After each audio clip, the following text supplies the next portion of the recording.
Pakistan's former president, Pervez Musharraf, has died at the age of 79. President Musharraf served in office for 7 years, from 2001. He was also Pakistan's military leader from 1998 until the end of his presidency. In 2019, he was sentenced to death in absentia for treason charges in relation to the murder of one of his successors, Benazir Bhutto. He'd been living in Dubai for several years and died there after a long illness. The BBC's Gordon Carrera looks back on his life. 1999, and when troops stormed the national television headquarters to put Pervez Musharraf in power, the people of Pakistan heard a familiar refrain. The nation needed another leader in uniform to save it from self-serving politicians.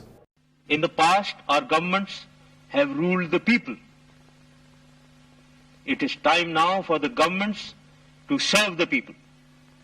Pakistan had already been under army rule for more than half the time it had been independent. General Musharraf portrayed himself as a moderniser, out to rid Pakistan of Islamic extremism. The attacks in the US in September 2001 severely tested his resolve. Controversially within Pakistan, he decided to support the American-led military campaign to oust the Taliban regime in neighbouring Afghanistan. The best way to fight this common enemy is to join hands. He faced protests that he'd sold out to the Americans. Later, he only narrowly escaped an attempt on his life. Challenges to his authority were put down with military force. He later handed over control of the army. But the killing of the former Prime Minister Benazir Bhutto in 2007, soon after her return from exile, undermined President Musharraf's claim that the nation was safe in his hands. Then his party was trounced at the polls, and the coalition that came in decided to impeach him for his alleged misrule as president. Pervez Musharraf, though, moved first and resigned. He went into self-imposed exile, but returned to Pakistan 6 years later, intending to stand in the forthcoming general election. But he was placed under arrest, a move Musharraf described as politically motivated. Allowed to seek medical treatment abroad, he was convicted in his absence of treason and accused of involvement in Bhutto's assassination. Pervez Musharraf once said Pakistan would help to shape the future for both Islam and the West, and the relations between them. On that, there would probably be little disagreement, but there undoubtedly will be over Pervez Musharraf's own contribution. And that was a report by Gordon Carrera following the death of the former leader of Pakistan, Pervez Musharraf. And just to bring you what we know about his death, it came to us via a statement from the Pakistani military, who have said that they express heartfelt condolences on the sad demise of General Pervez Musharraf, former president, CJCS SC and Chief of Army Staff. May Allah bless the departed soul and give strength to bereaved family. Mr. Musharraf was 79 years old, a four-star general, of course, hence that statement coming from the Pakistani military. OK, let us speak now to our correspondent, Ambarasan.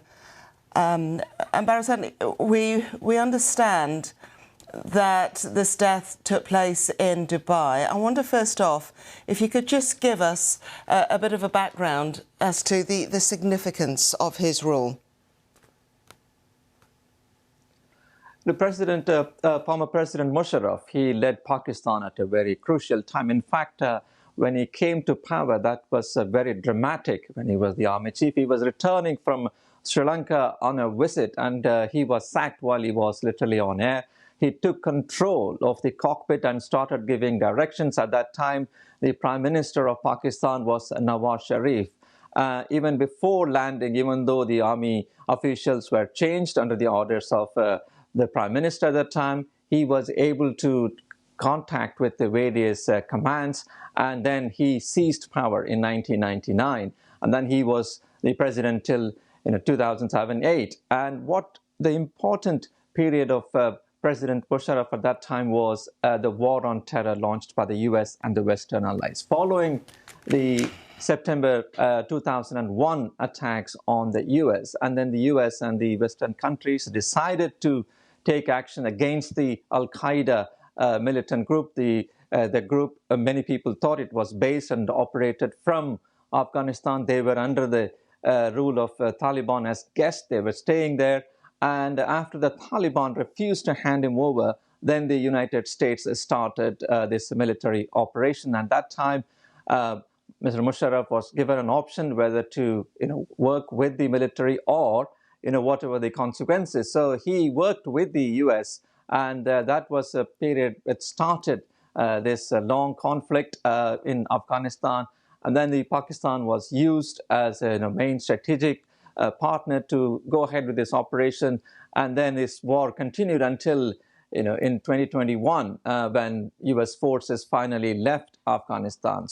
But many people within Pakistan at that time criticized for once again aligning with the U.S. He had to strike a balance at that time. So he became a partner with the Western countries. Globally, at that time he was known for his working with the U.S., even though there was a lot of pressure within the country. But within the country, he was also, being credited with for economic development at the state, political stability. People were fed up with continuous corruption charges against various governments. Pakistan has a history of military rule, and at one point he was a very popular leader.